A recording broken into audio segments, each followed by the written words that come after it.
First story. The chance of a lifetime. What's the point of it all? This eternal everyday life. Every day goes by like the other. The hours go by unceasingly. 9 a.m. 1 p.m. 11 p.m., and then 9 o'clock again. Where is the sense in that? Every day is the same. The whole life long. You go to kindergarten, come home, sleep, go to kindergarten. Later you go to school, come home, sleep, go to school again. Later you go to work, come home, sleep, go to work again. And all the time. Day after day. Always the same people, always the same buildings, always the same tasks, always the same stress. There are only a few changes. Most of the relief comes from talking to other people or the delay of the train you take every day. Every now and then you meet up with your acquaintances. Maybe you cook something different for yourself. You stand in the kitchen for half an hour longer to make yourself something to eat, which you then eat, and then go to bed and continue to live your everyday life the next day. An eternal cycle. Can you escape it? In today's society, not so much. How can you earn money if you don't have a job? And if you work, you have to go there every day and have this unchanging rhythm. Capitalism is the enemy of self-development. There are also hardly any good opportunities to change your everyday life if you are not happy in your job. Once you have started something, you either have to accept it, or you may have to cope with less good living conditions if you want to change something.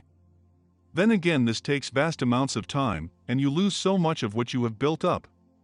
You are only a small link in the big system and have to bow to it. The only break comes later, when you retire. But what do you want to do there? Hopefully, you have already experienced most of it. First love at retirement age? Please don't. The first real vacation with only a backpack and nothing else? No, thank you. You can't do that then either. You hope to be able to tell lots of great stories when you're old, but that's probably only possible if you live as a rebel. Because as a reasonable and inconspicuous part of society, you only have a quiet and still life. Life goes by so fast, and how do we spend it? We go to work, preferably in a job we don't like, to earn money that we later spend on a car we're proud of. Who does only the things in his life that make him happy? We buy a house, we start a family to have children later who can live their lives like us. Is that such a good idea? I'm not so sure about that. But what else is there to do? There may be people who are happy with it all. However, there has to be a way to escape the cycle. Not just working all the time and looking forward every year to the 2 weeks of vacation when you can finally go to the sea again. That's when you realize why people are too stressed. Sometimes you could wish your own life was different. Not a constant routine. At least not for years. Going to bed every day and thinking about the same tasks over and over again for the next day. What could you do about it? Just run away? Leave everything behind? Break out of the routine and escape, somewhere else where the system is not like ours. But that's harder than it sounds. On the one hand, it would be hard to survive following your mind without any means, and on the other hand, many would have their head in the way. Maybe a solution can still be found. Eventually. Then the scenery collapses. Get up, streetcar, 4 hours office or factory, eat, streetcar, 4 hours work, eat, sleep, Monday, Tuesday, Wednesday, Thursday, Friday, Saturday, always the same rhythm. This is a comfortable way for a very long time. One day, however, the why is there. Camus. It seems to me that the people around us are trapped in a very specific pattern. Everyone must be the same. No one is allowed to step out of line. Everyone has to follow certain rules, wear certain clothes, belong to a certain sexuality, and yes, not listen to fancy music. Religions are also a bad topic and a common reason to be seen as weird. In our environment, you always see the same people. By and large, everyone is the same. No big differences. Girls try to look good and appear as grown-up as possible. Boys want to be cool and show off as much as possible with the car they drive around in today. People think that if you're different, you won't be noticed. At least not in a positive way.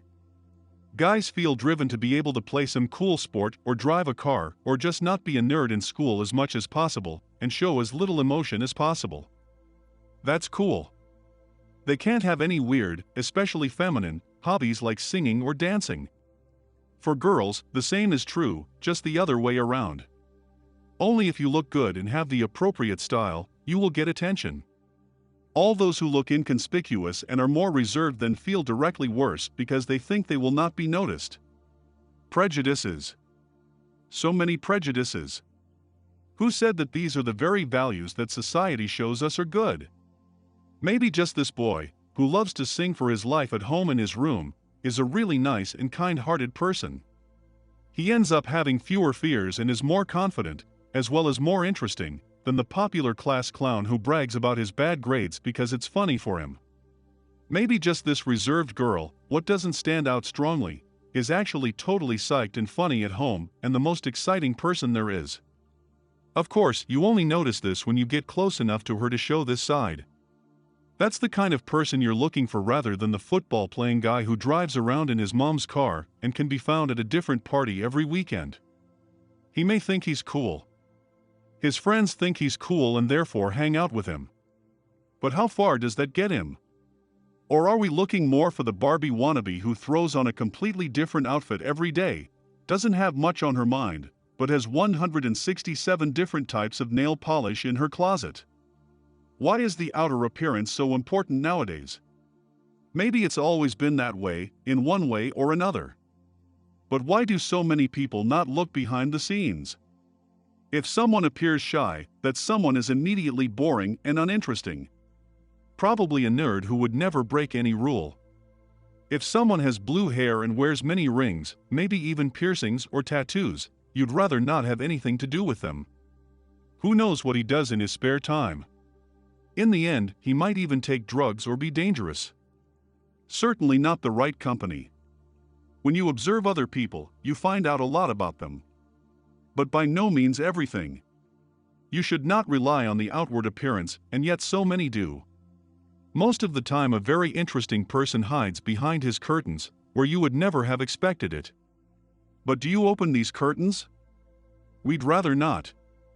We would probably get along excellently with almost all the people we meet every day, if only we got to know them better. One would perhaps make best friends. One would perhaps even fall in love with anyone with whom one would not have expected it.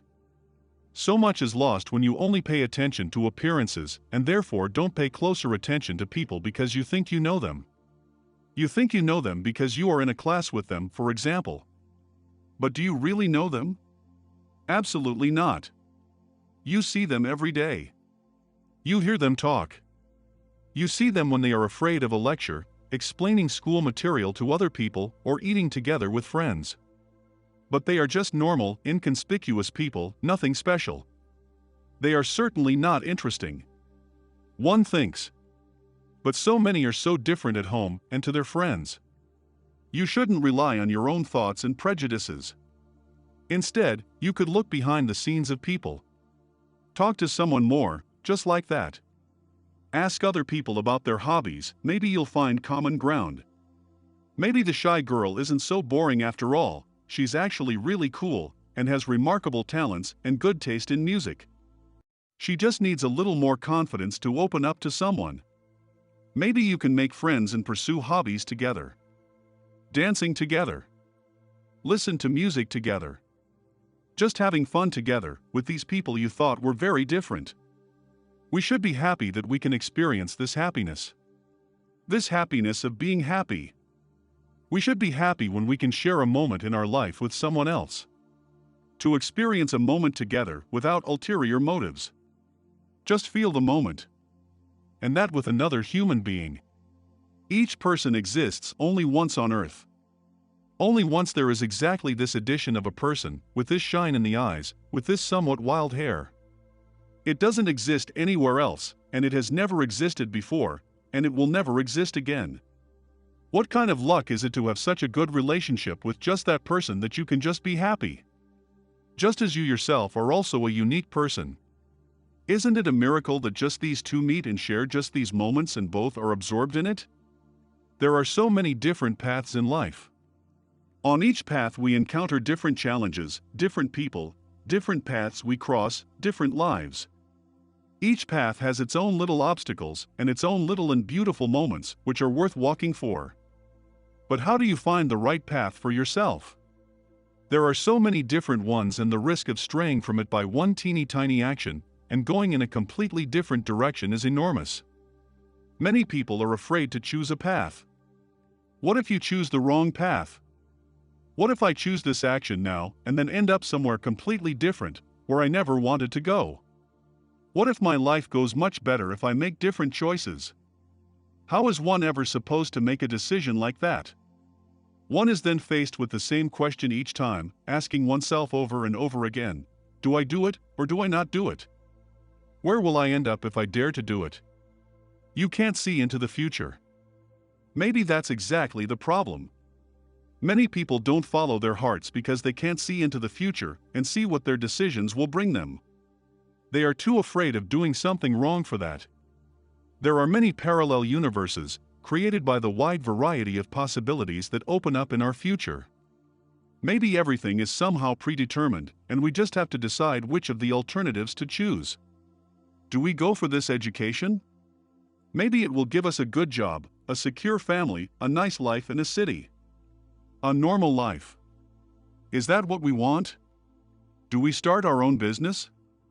Either you are successful with it, earn money, and can make of your further life what you want, if you don't have so much to do with the business, or it doesn't work, you sit for years on the concept and slowly lose the meaning in life, and in the end you don't know where to go either. Life is then full of work, everything only gets worse, and in the end you are forced to go away you don't want to go. Should I go to this school or another? Do I go to this concert? Do I dare to go on that year abroad? Do I finally join that club? Do I go shopping today?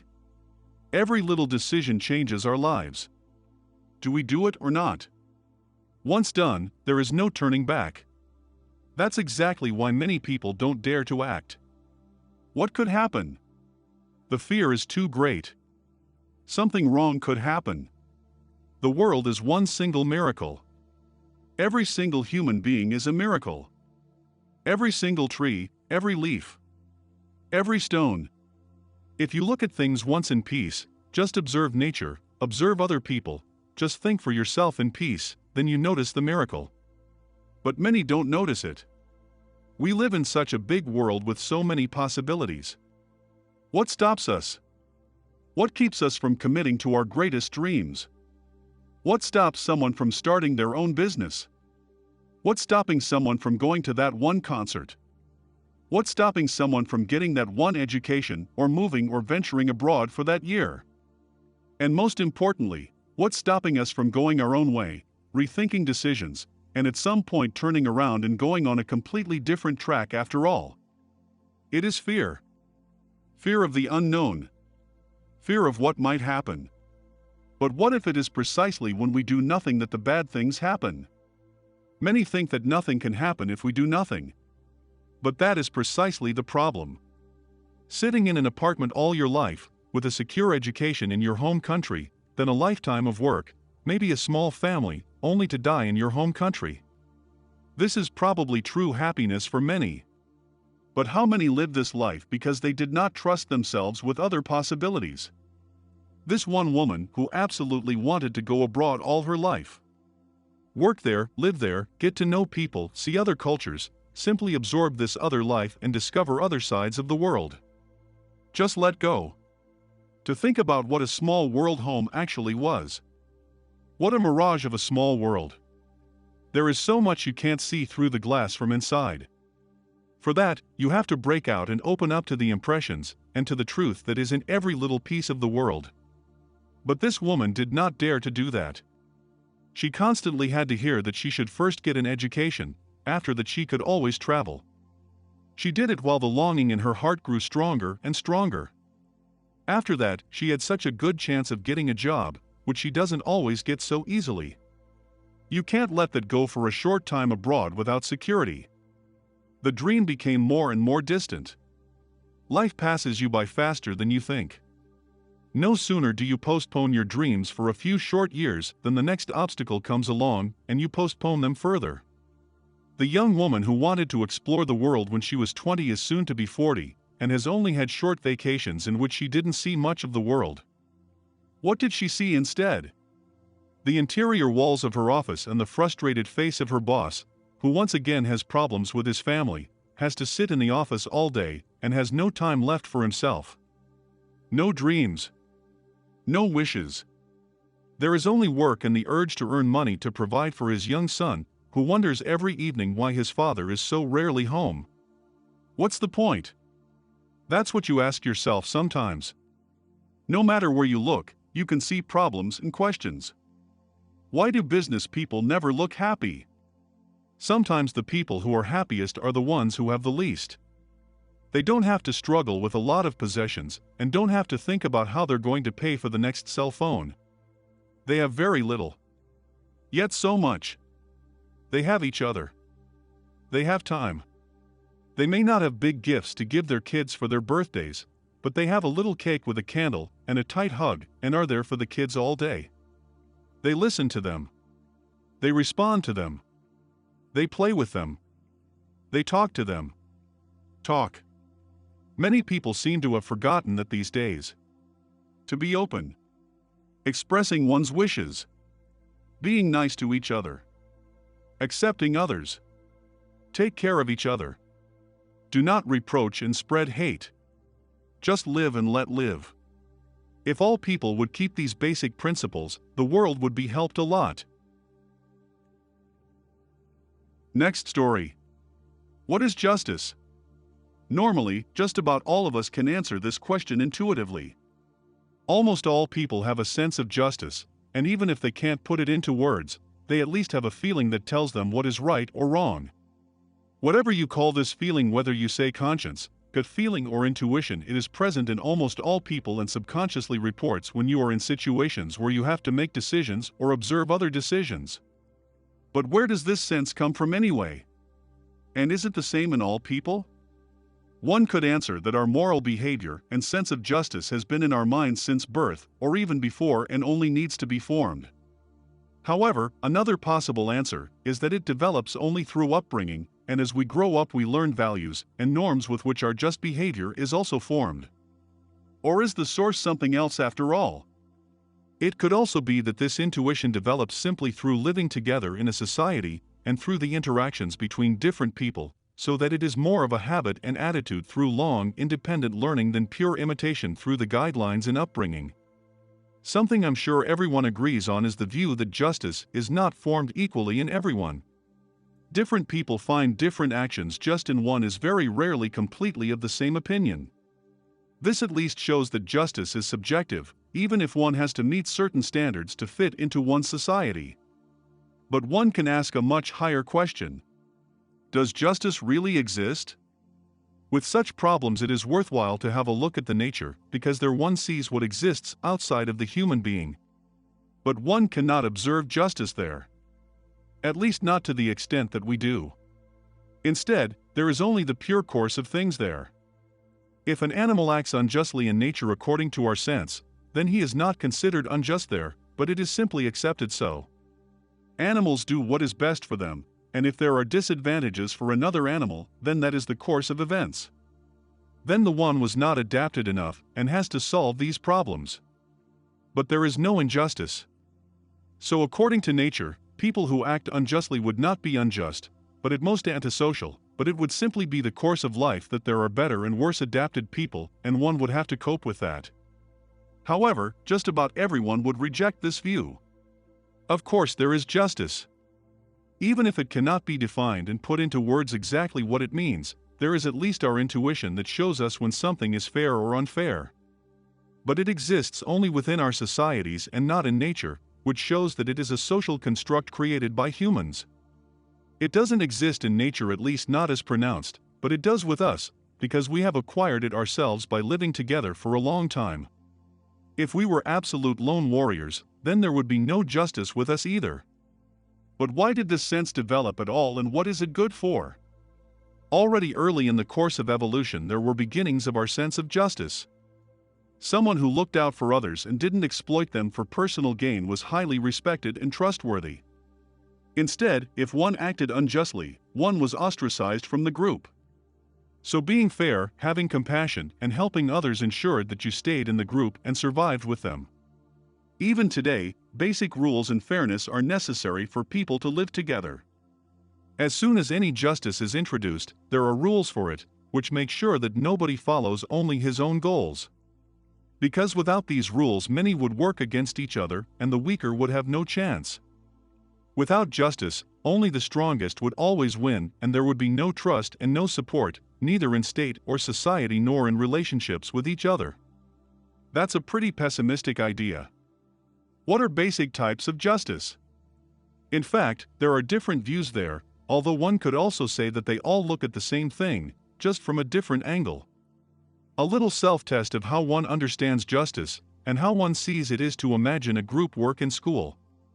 Almost everyone knows this situation. As a group, you are given a task by the teacher, for example, to work out a presentation on a certain topic, and the verve of the group members could not be more different. There is one person who organizes everything and tries to make the presentation as good as possible, there are a few who do their part and nothing more, and then there is one person whose motivation is in the basement and who draws a few lines on the poster without getting involved any further. It's a big, collaborative project, and yet student participation is so varied. What should the grade distribution look like in this? Or consider the situation where each student is asked to make their own poster. Student A makes hardly any effort and only works out the most necessary things on the topic, while student B makes an incredible effort and turns his poster into a work of art. However, he misses the point. What would be fairest now?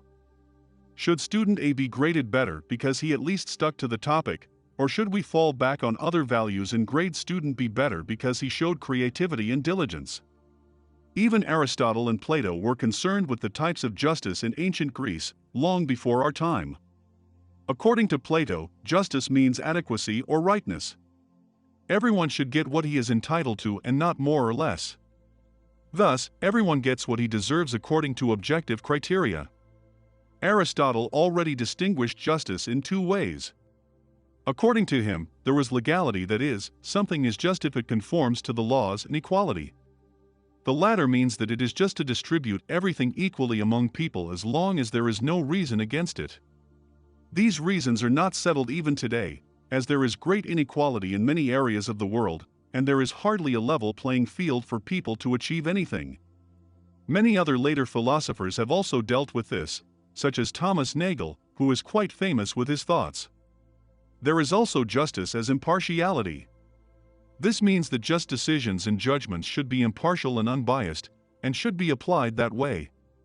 The rules themselves must also be impartial, without any individual personal interest of any person. In this way, the rules could be carried out objectively by everyone and for everyone, and would be just under any application in this sense. This includes the appropriate and well-known saying, equals are to be treated equally and unequals unequally. Finally, there is justice as fairness. The interpretation of this was shaped primarily by a philosopher named John Rawls. He introduced a thought experiment that could be used in his opinion to develop fair rules for a society. Actually, it's quite simple. A group of people meet in a room and together make a contract about a social system. The special thing is that these very people are supposed to live in this system later, with the rules they agree on. Moreover, they do not yet know in what position they will later end up. Rawls believed that this is how the most just rules develop, as each individual wants to safeguard themselves for later, in case one ends up in a lesser position in society. The theory is far from perfect and has some gaps, but at least it gives an approach. And from this theory he created the principle that the most just system is the one that brings the most benefits to those who are the worst off. How do you achieve justice in a society? There are several ways to do this, some of which also follow on from what has already been mentioned. The basis for this should lie in the intuition of all people. Everyone should have an approximately equal basic understanding of what is considered just or unjust. First of all, it is not important whether this feeling is already in our mind from the beginning as Immanuel Kant would claim, for example, or whether it develops in the course of education, or whether it only develops in direct exchange and living together with other people in society. However, this basic understanding is not enough, because the view of morality, duty and justice is subjective, and there are many who prefer to act according to their own will than to pay attention to others. Another possibility is discussion and agreement among members of society, as in John Rawls' thought experiment. If all can participate and have enough opportunities to influence the rules, there is a high probability that living together will be more just than without rules. And that leads to the third possibility, which is laws. They are stronger than changeable rules and apply equally to all members of society. With the help of laws, it is relatively safe to create justice. But do laws really create justice? Many rules and laws do not necessarily appear to be just, especially if one takes a closer look at their application in individual cases. Laws cannot be completely just, because it is not possible to judge each situation individually and remain objective. They are there to provide a rough line for everyone in society to follow, but even so, there are cases where one's intuitive view of justice would be to proceed differently than the law dictates. There are a few reasons for this. On the one hand, laws are created by people who are not themselves in the situation to which their laws partially apply. In this case, the rules often apply to people to whom they have no point of reference at all. An example is a ban on sleeping in a certain place on the street.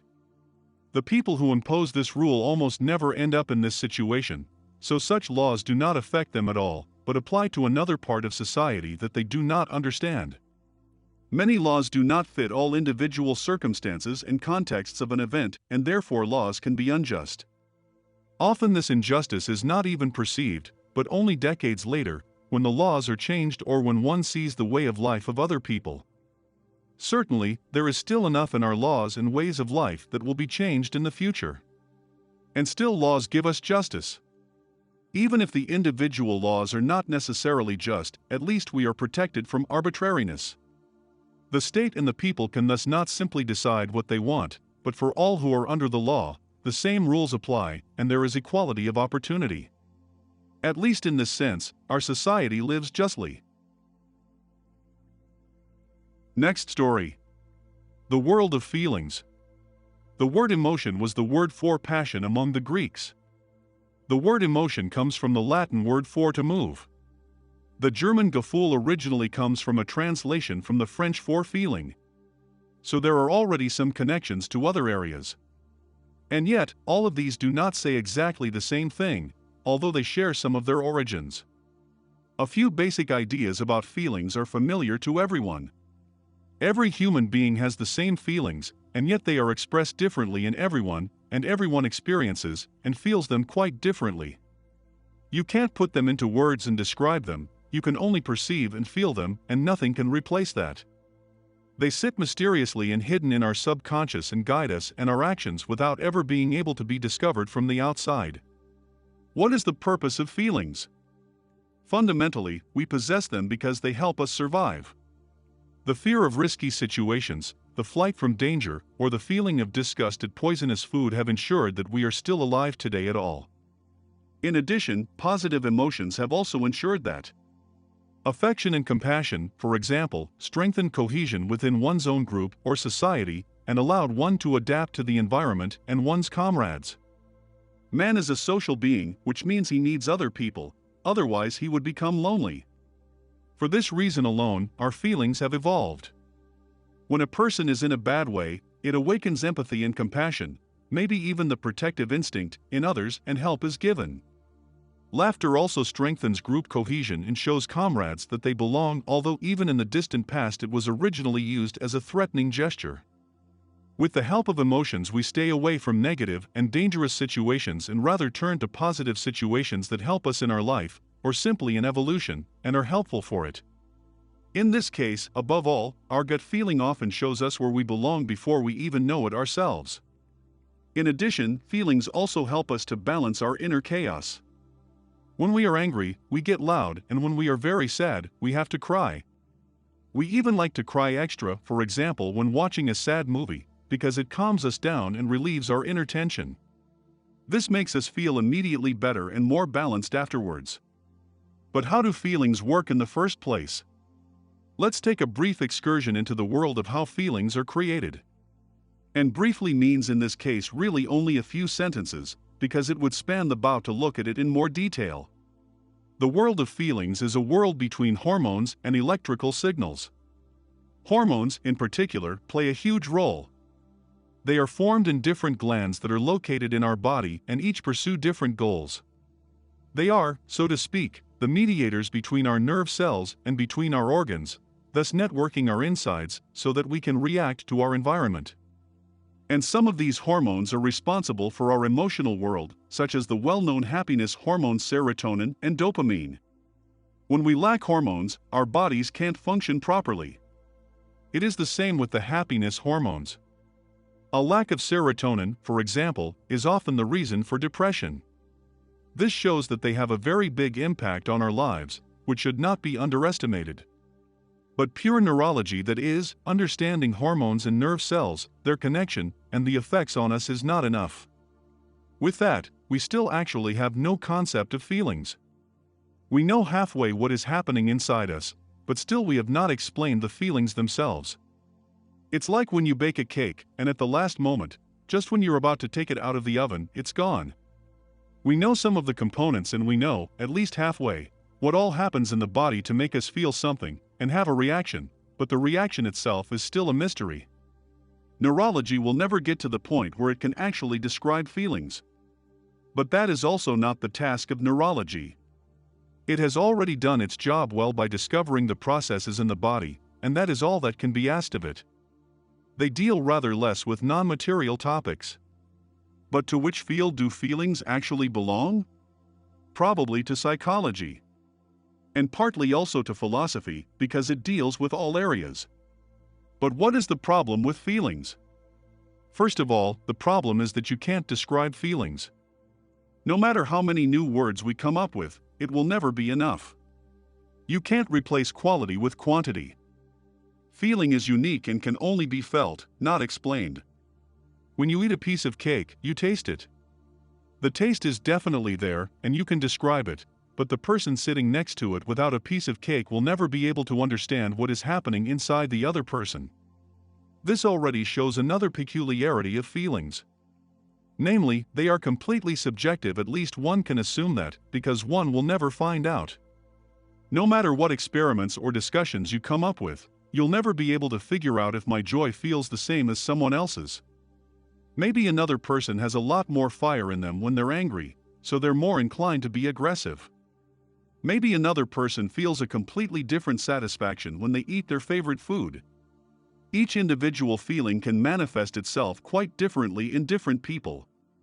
How is it even possible for people to react in relatively the same way in their feelings if you can't even be sure that those feelings even feel the same to everyone?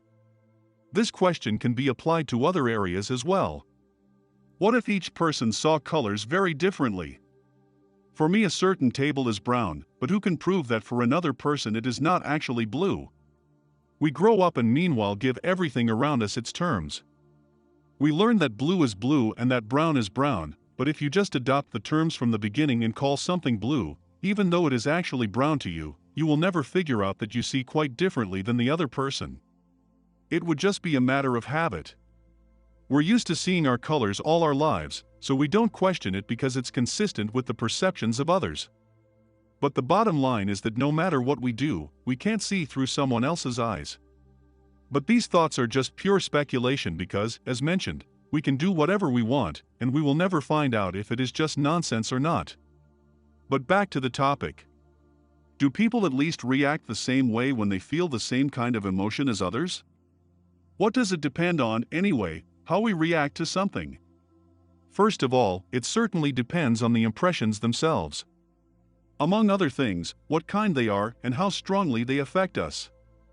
In addition, there are a number of hidden helpers that influence us unconsciously, such as odorants or hormones in the air, which we then absorb without noticing it. Of course, it also depends to a very large extent on what kind of experiences we have had so far in our lives, because that determines how we react to the new experiences. It depends on personality traits, because people with certain traits pick up moods from the outside much more easily and also feel them much more intensely than others. There would also be the interaction of our hormones and the nature of our neurons and their interconnections. The list probably goes on and on. This shows once again that the processes in the body are relatively easy to explain, but that this is only a small part of what feelings actually mean. Personal preferences have not even been mentioned in this list. This also opens a wide field full of new possibilities to perceive and feel differently. One person likes spinach, the other does not. One person likes the smell of gasoline, the next person likes a certain kind of music that many people can't stand, and again the next person loves soccer. Everybody feels in a different way, and that in addition with completely different topics. You will never be able to look into another person and actually understand their feelings, but we are all in our own little universe and observe from there the other people, without ever knowing what it really looks like in them. How does today's society see it? You might think that in today's society, feelings don't have a very high position. We all have feelings, we all have chaos inside, we all feel insecure or angry or sad, but it seems to be something negative in our society. Nobody dares to cry in front of others, instead you look for a quiet place where you are hidden from others. Anger is not allowed to be acted out because it only hurts other people, is ungrateful and spreads a negative mood. Even if you feel a little worse than on other days and withdraw or just stay quiet, it is often seen as negative. Expressing feelings is also not always so easy these days. When do you ever tell others that you are having trouble with something? There is always the fear that they will not take you seriously, downplay it, or in the worst case make fun of it. Far too often people talk down to you when you feel bad, and it sometimes seems as if society wants to see nothing but happy and cheerful people. At the same time, there are also a great many people who want to do just the opposite. If you are close friends with someone, it is a sign of trust that you can talk to each other and not keep your feelings a secret. Even within the family, it should normally go without saying that you don't hide, although that's almost an ideal that doesn't happen as often as you might think. Too many remain secretive even within their family because the necessary understanding is lacking. But there are also many people in the public sphere who want to achieve more openness in dealing with feelings. The focus here is that feelings are completely normal and that people should live them out. We no longer live in a world where men are not allowed to cry and women are not allowed to be strong. We are in the midst of throwing such role models overboard and creating a more open society in which one stands by one's feelings and does not have to fear being judged by others because of them. All feelings have their reasons and their raison d'être, and the sooner we understand this, the sooner we can live together more easily and openly, but above all, more healthily. How does it look in the historical view? It probably looked similar in past societies as it does today, if not worse. After all, we don't struggle to eliminate long-established role models for nothing. Therefore, let's just look at a few basic ideas of some philosophers. In ancient times, roughly from the 5th century before our time until the 5th century, the ideal was often to be as balanced as possible, as well as moderate and virtuous in all respects. One current in particular from about the 1st century of our time is relatively well known at present, and is used for everyday wisdom, such as sayings to help one become more balanced, or even as a side gift, for example in the form of small books. The current is called the Stoicism, or in Greek the Stoa. Today, the view of the Stoics is often interpreted in the way that they wanted to teach people to approach life as calmly and balanced as possible. This also means, for example, not to let problems upset you so much, but also to remain controlled in the face of joys. However, one estimates the Stoics there even a little wrongly. In fact, their views are even underestimated because they were stricter than it is presented today. One could say that the ideal for them was almost indifference and callousness. The focus then was on reason and virtue, not feelings or passions. One should, as far as possible, free oneself from one's feelings in order to be able to act from one's reason alone. One should be in complete control of oneself and be self-sufficient in order to be happy, just as one should establish an inner calm with which one could not be upset by any problem. Nowadays, in many circles, one would say that this is completely contrary to the nature of man, but it was precisely in the time of ancient Greece that reason was writ large and the passions were writ small. A completely different current that believes in the exact opposite of this are the sensibilists. As the name suggests, feelings are very important to them. So important, in fact, that for them they are the center of life. Every action and every decision of a human being happens only because of feelings, and even our mind and thinking have no chance against it.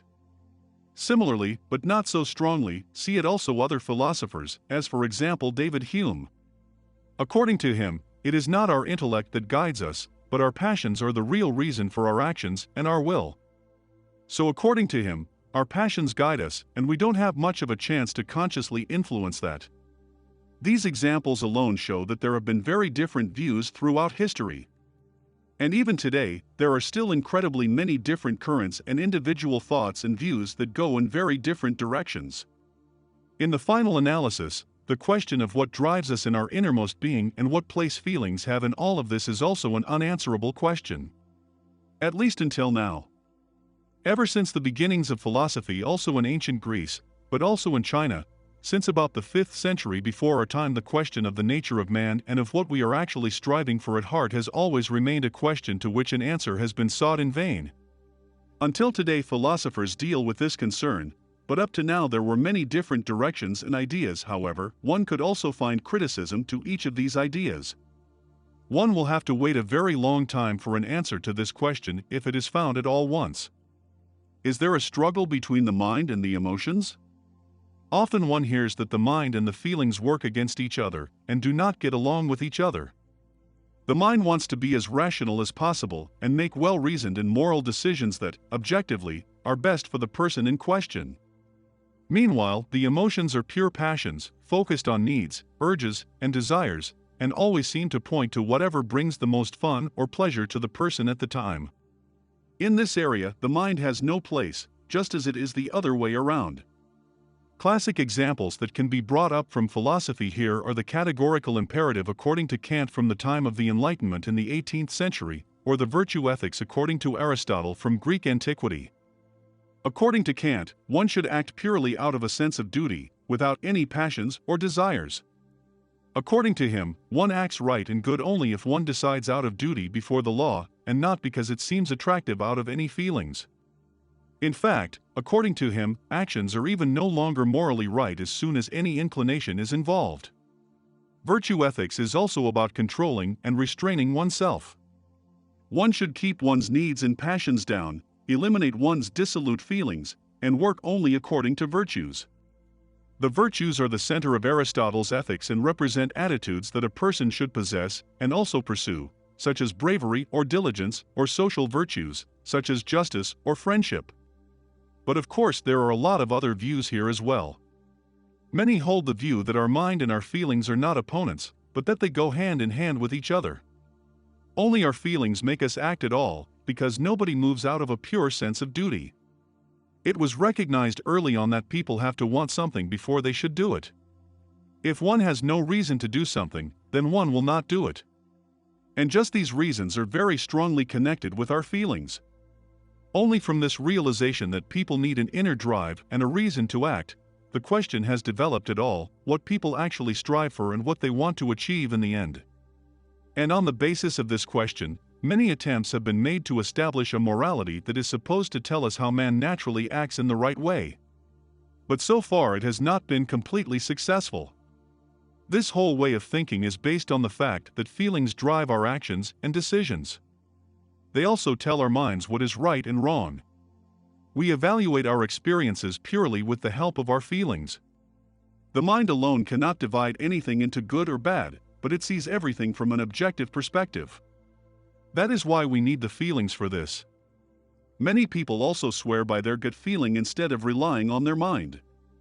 Our gut feeling or intuition always tells us the truth and shows us how we think inside, even if sometimes we want to change it with our mind or if it is drowned by reality. Our gut feeling picks up many factors from our environment and also from ourselves that we can't even think about and classify. Instead, it happens subconsciously all by itself, and is then presented to us as a feeling that we can either act on or not. While the mind sometimes tries to find compromises in order to adapt to the outside world, the gut feeling only pays attention to oneself and shows one the way that suits one best. Next story. Anxiety and stress. Almost every human being has certain fears, which can express themselves in very different ways. A certain basic degree of respect for the world is at least one of them, because otherwise we would not even have survived the long period of evolution. Fears serve us above all to warn us of possible risks, or to keep us away from them, and thus to ensure our survival. They make us act faster and keep away from dangerous situations, just as they can evoke the protective instinct and empathy in others. Above all, this helps strengthen relationships. However, fears also often seem irrational and unfounded to us, especially when our minds know full well that there is nothing to fear in a particular situation, and yet we still have the feeling of fear when we find ourselves in it. There are many different fears, such as phobias towards almost all areas. Very well-known ones are the inexplicable fear of spiders, as well as the fear of confined spaces or of heights.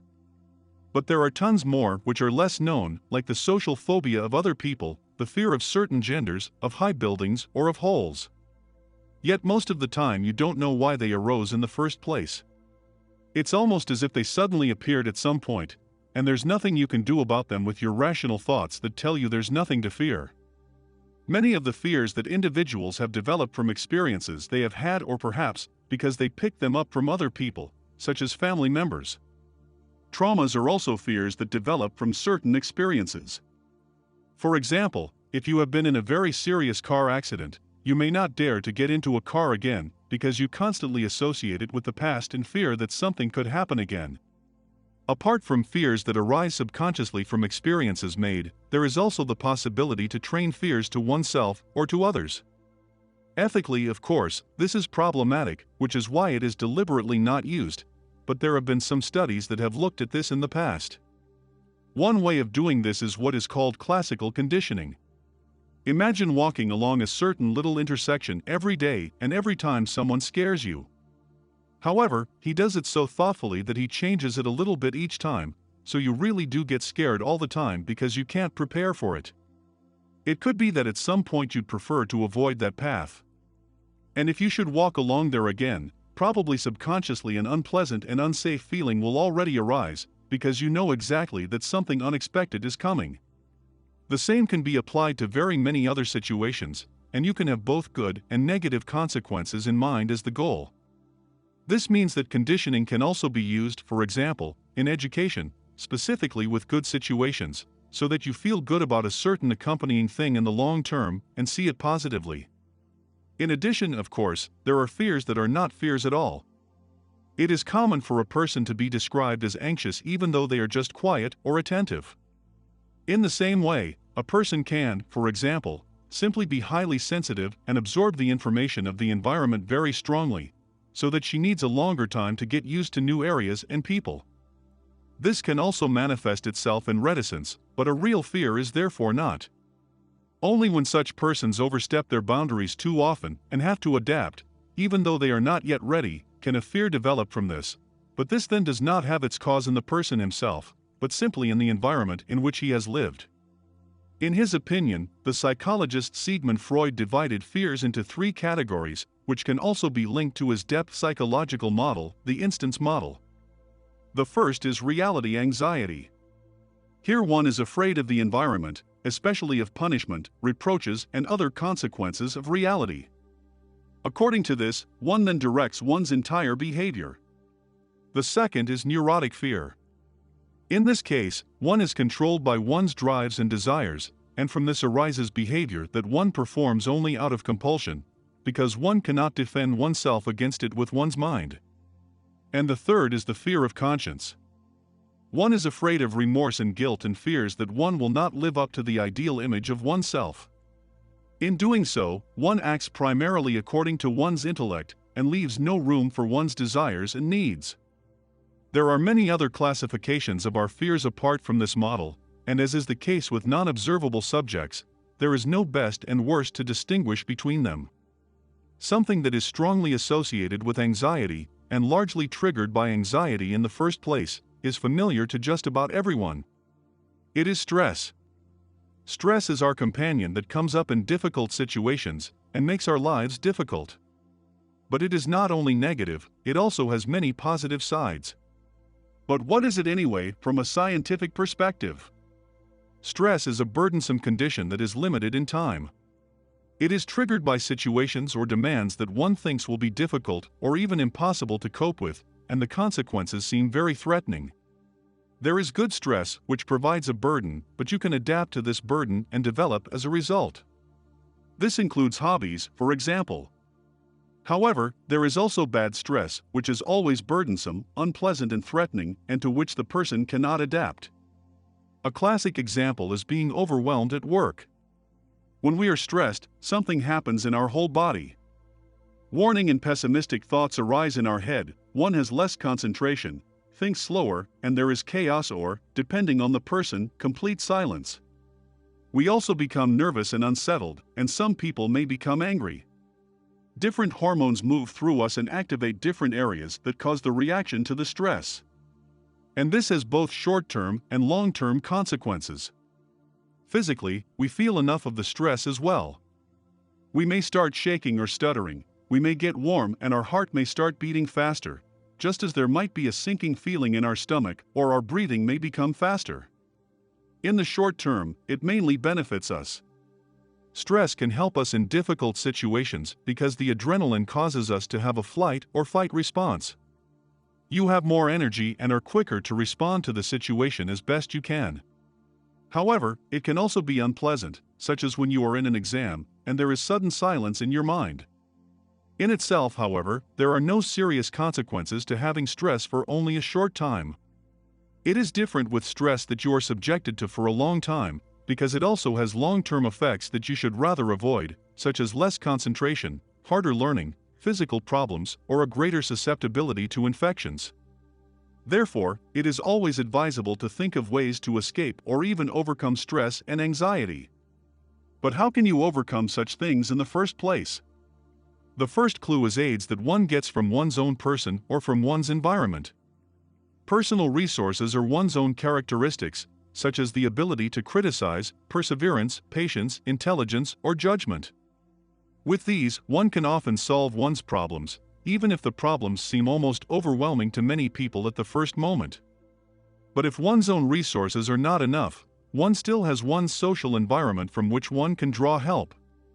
This consists of the entire social network, ranging from slight acquaintances that you only meet occasionally to friends or family members. There are also various therapeutic approaches, such as breathing exercises, relaxation techniques, or ways to distract oneself. The goal in dealing with stress is often to escape it for just a short time in order to be able to relax, but on a larger scale, it is also often about changing one's life in order to get rid of stress permanently. There are various stress models that address this very issue, such as the model of the psychologist Richard Lazarus. In this model, one encounters situations that one considers stressful and assesses whether or not one can cope with the situation using one's current resources. If not, one must change its own person or the environment, and if this happened, one estimates the situation again. If it is no longer threatening and stressful, it no longer causes stress. And if it is still considered stressful, it starts all over again. In other words, one tries to change the world in such a way that one no longer has to be exposed to one's fears or stress, respectively. Another way of looking at it is to do just the opposite, to get your fears out of the way. In the words of Johann Schweitzer, face your fears. As the head of a company that offers adventure experiences, and also as an extreme athlete himself, he has had to face fear many times, and according to him, you should accept your fears, realize them, and face them. Everyone has fears and it is not always easy to deal with them, but facing your fears is the way to freedom.